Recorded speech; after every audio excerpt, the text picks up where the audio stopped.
આમ આદમી પાર્ટીના ધારાસભ્ય ગોપાલ ઇટાલિયાએ રાજ્યપાલને પત્ર લખીને જણાવ્યું કે હર્ષ સંઘવીને એના પદ ઉપરથી હટાવવામાં આવે। આ વાત ખૂબ જ ચર્ચાનો વિષય બન્યો છે। વાત કરીશું આજના વિડીયોમાં। એક તરફ ગાંધીનગરમાં બીજેપીના કમલમ કાર્યાલય ખાતે જગદીશ પંચાલનો પદ ગ્રહણ સમારોહ ચાલી રહ્યો છે, જ્યારે બીજી તરફ આમ આદમી પાર્ટીના ધારાસભ્ય ગોપાલ ઇટાલિયાએ રાજ્યપાલને પત્ર લખ્યો છે। ગોપાલ ઇટાલિયાએ આ પત્રમાં નેશનલ ક્રાઇમના આંકડા આપ્યા છે। વાત કરીશું આજના વિડીયોમાં।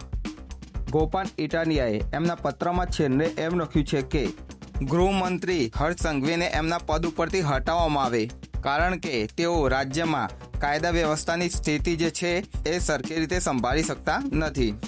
આમ આદમી પાર્ટીના ધારાસભ્ય ગોપાલ ઇટાલિયાએ શું લખ્યું છે તે વિષય ઉપર વાત કરીશું। માત્ર એક જ વર્ષમાં 9,000થી વધારે આત્મહત્યાના કેસ નોંધાયા।